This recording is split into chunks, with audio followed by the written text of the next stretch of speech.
Hey, what's up mga kapakner? Samahan niyo ako na magluto ng tofu curry. At ito ang ating mga ingredients. Panoorin niyo ito mula umpisa hanggang dulo. Watch this!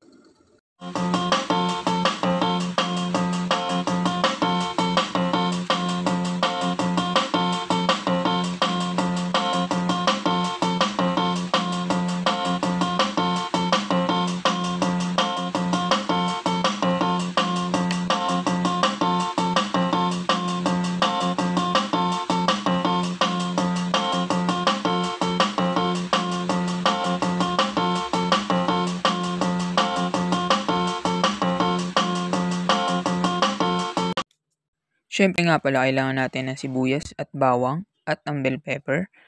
At siyempre, kailangan din natin siling haba at ng patatas, ng carrots, at siyempre, ang tofu at gata. At ang ating curry powder, siyempre po. At hiwain natin ang ating tofu. So, ayan guys, kung hindi kayo mahilig sa karne, tapos gusto ninyo ng parang karne ng lasa, so gumamit tayo ng tofu. Tapos kung healthy-healthyhan tayo, 'di ba? Tofu. So yan, favorite kasi namin yung tofu. Kaya marami tayong luto na pwedeng gawin sa tofu. At meron tayong merimi tofu. Imbis na mag-merimi chicken tayo, mag-merimi tofu tayo, ganon, 'di ba? Kung gusto natin ng pastil, mag-tofu tayo. Kung ayaw natin ng chicken, 'di ba? Marami tayong pwedeng gawin sa tofu. At pwede din tayo ng yung parang alam mo fried chicken tofu, 'di ba? Meron na ako ng vlog. So hanapin niyo na lang 'yun. Tapos meron din tayong sweet and sour tofu. Depende kung anong gagawin niyo sa tofu. Maraming pwedeng gawin sa tofu. Tapos ayan, i-air fryer natin. Hindi na ako nag-spray ng oil diyan, diretso na 'yan. Air fryer. At pagkatapos, hiwain na natin yung mga kailangan nating ingredients diyan. Syempre kailangan natin ng garlic. At syempre kailangan din natin dyan ng sibuyas. Pinuhin lang natin ang ating garlic. Pino-pino lang, chop, chop, chop. So yung iba, di ba yung pag nagluluto sila ng, nagigisa sila yung garlic nila, yung malalaki yung yung hiwa. So kahit anong lulutuin ko, gusto ko yung garlic ko pino para lasang-lasa mo yung yung lasa ng garlic kapag ginamit mo siya, 'di ba? Pag ginisa mo siya, mas lasang-lasa siya kasi pino yung chop na chop, 'di ba? So ganun din ako sa sibuyas. Depende kasi minsan gusto ko yung maliliit lang yung sibuyas, ganun. Pero ito ninipisan ko lang, pero regular juliennes na cut ang ginawa ko. Tapos yan, set aside lang natin. Syempre, yung bell pepper natin. Yung bell pepper natin medyo na dry na yun, no? Hindi na siya medyo crunchy yan. Tagal na rin kasi sa ref.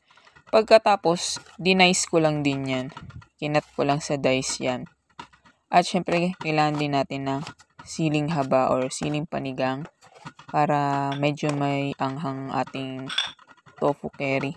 So, pwede rin kayo maglagay ng cream dyan. Meron akong ginagamit na isang cream na Alaska yata yung brand nun na pang chicken creamy chicken siya.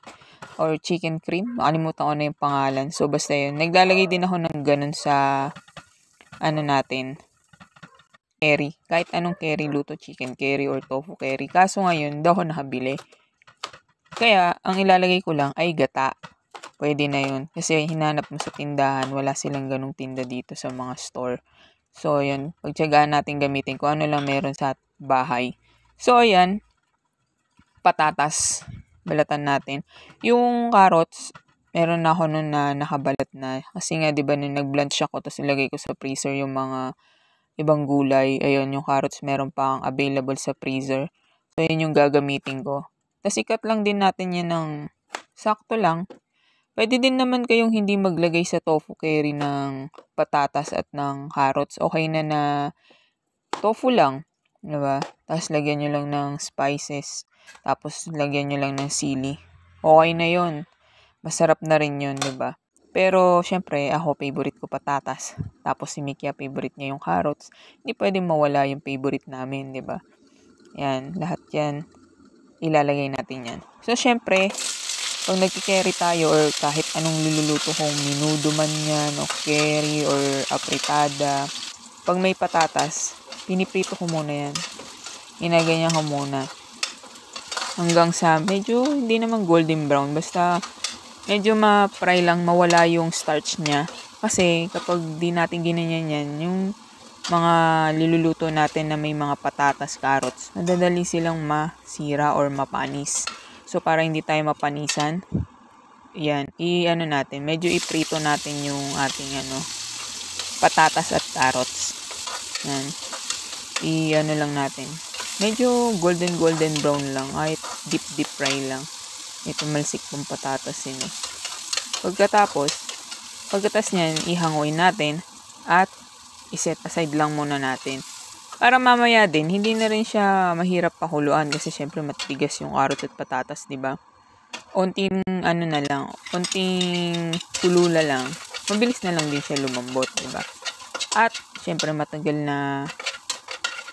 na masira yung pagkain kapag talaga yung proseso ng pagluluto natin ay talagang lutong-luto yung mga pagkain. So, ayan, naggisa na tayo ng sibuyas at ng bawang. Diba? So, pag nag-isa ako, inuuna ko talaga yung bawang kasi mas gusto ko yung nauna yung bawang. At, syempre, naglagay na ako dyan ng paprika at ng ating curry powder. At, syempre, maglalagay tayo ng paminta, durog, at syempre ng dagdag pa ng curry powder. So yan, medyo parang nakulangan kasi ako. Tapos salt. Habang ginigisa, nilagay ko na yan. At syempre ang ating gata. Diba? Hindi kagaya kasi sa manok. Kailangan yung manok i-deep fry mo rin or igigisa mo din siya para mawala yung langsa niya, diba? So dahil syempre ang tofu natin ay luto naman na, mamaya natin ilalagay yung tofu. Magpapakulaan muna natin yan. So, pag kumulo na, ilagay natin yung cubes natin. Diba? Chicken broth or beef broth. Pero ako beef broth kasi wala nga aming chicken broth. So, kung ano available yun yung nilagay ko. So, yan medyo nakikream na yung ating gata. At pwede na natin ilagay ang ating tofu dyan. Diba? Tinikman ko muna yung lasa kung okay na. Okay na sa akin yung lasa. Yan, tapos ilagay na natin ang ating tofu. At syempre, pakuluan natin para manuot ang lasa. Yan, nilagay ko na rin yung carrots, tapos nilagay ko na rin yung patatas dyan at yung mga ibang gulay. Para habang kumukulo, masarap at lumalasa na yung, natin, ang tawag dito, yung mga recado. Hindi ko pa pala nilagay dyan yung patatas. Carrots lang pala. Kasi nga pala yung patatas, mas madali siyang lumambot kaysa sa carrots. So, yan, last ko nilagay yung patatas. Yan. So, ayan ang version ko ng tofu curry. Kayo, anong version ninyo ng tofu curry nyo? Kaya gawin nyo na yan, guys. At napakasarap nito at napaka-healthy pa. Diba? Kaysa puro tayong karne. Try nyo yung tofu naman, diba? Tapos, naglagay lang ako ng chili oil. Pwedeng fresh na chili. Ano available na meron kayo. At, alam nyo, guys, ang sarap talaga nito. Para rin kayo nagkarne. Kaya, try nyo na sa bahay nyo yan. Diba? Kung may mga batang kakain, huwag na kayo maglagay ng chili oil. So, yun na napaka-creamy na, diba? Tama na sa akin yung sabaw na ganyan. So, titikman ko lang yan ng konting-konting tikim yan mamaya. Kung swak na sa panglasa ko. Ang na yan. Ang ating timplahin. Diba? So, yan, tikman natin. At approve! Guys, so tara na, kain na tayo. Dahil excited na akong lantakan to. Sarap nito sa mainit na kanin, no? Tapos, kakainin mo yan ng mainit pa.